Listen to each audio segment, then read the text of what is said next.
நம்ம வாழ்க்கையில் யார் இருக்கணும், யார் இருக்கக்கூடாது, நம்ம அழணுமா, சிரிக்கணுமா, என்ன பண்ணணும், சந்தோஷமாக வாழணுமா, இல்லை துக்கமாக வாழணுமா, நினச்ச வாழ்க்கை வாழணுமா, இல்லை கிடைச்ச வாழ்க்கை வாழணுமான்னு இந்த விதி தான் முடிவு பண்ணுது. இப்படி ஒரு விதியில் நம்ம வாழ்க்கையை மாட்டி நம்ம சிக்கின்னு இருக்கோம். விதிப்படி தான் எல்லாமே நடக்குது. ஆனால் இந்த விதியையே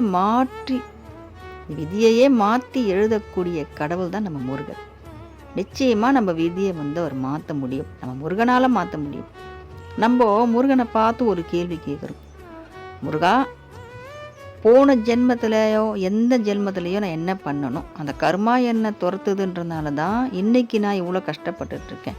ஆனால் இந்த ஜென்மத்தில் நான் இவ்வளோ நல்லவனாக இருக்கேன். என் மனசு இவ்வளோ நல்ல மனசாக இருக்குது. யாருக்கும் எப்போவும் நான் எந்த தீங்கும் நினைக்கிறதில்ல, எந்த கெடுதலும் நான் பண்ணுறதில்ல.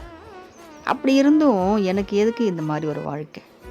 போன ஜென்மத்தில் நான் பண்ண பாவத்துக்கான பலன் கொடுக்குறீங்களே, இந்த ஜென்மத்தில் என்னோடய நல்ல மனசுக்கு பலன் இல்லையா? என்னோடய நல்ல நடத்தைக்கு என் வாழ்க்கை ஒரு சிறப்பாக அமையாதா?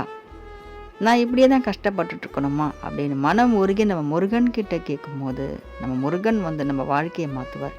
நம்ம கர்மாக்கள் நம்ம எவ்வளோ பெரிய தப்புகள் செஞ்சுருந்தாலும் அதெல்லாம் ரொம்ப பெருசாக வராமல் சின்னதாக நமக்கு கொடுத்து அதையே நம்ம சமாளிக்கக்கூடிய அளவுக்கு அதுலேருந்து நம்ம ஜெயிச்சு வர்ற அளவுக்கு நம்மளை முருகர் தயார்படுத்துவார். நம்ம நினச்ச வாழ்க்கை கிடைக்காம கிடைச்ச வாழ்க்கையில் வாழ்ந்துட்டுருக்கோம். இன்றைக்கி கண்ணீரோடு வாழ்ந்துட்டுருக்கோம். ஆனால் அது பல பேருக்கு தெரியாது.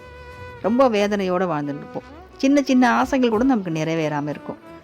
எதை பார்த்தாலும் ஒரு பெருசாக தோணும் நமக்கு. இதெல்லாம் நமக்கு கிடைச்சிருமா, இப்படியெல்லாம் நம்ம வாழ்ந்துட முடியுமா அப்படின்னு. ஒரு அரை மணி நேரம் நம்ம சந்தோஷமாக ஒரு வாழ்க்கை கடந்து போகிறது கூட நம்மளால முடியாது.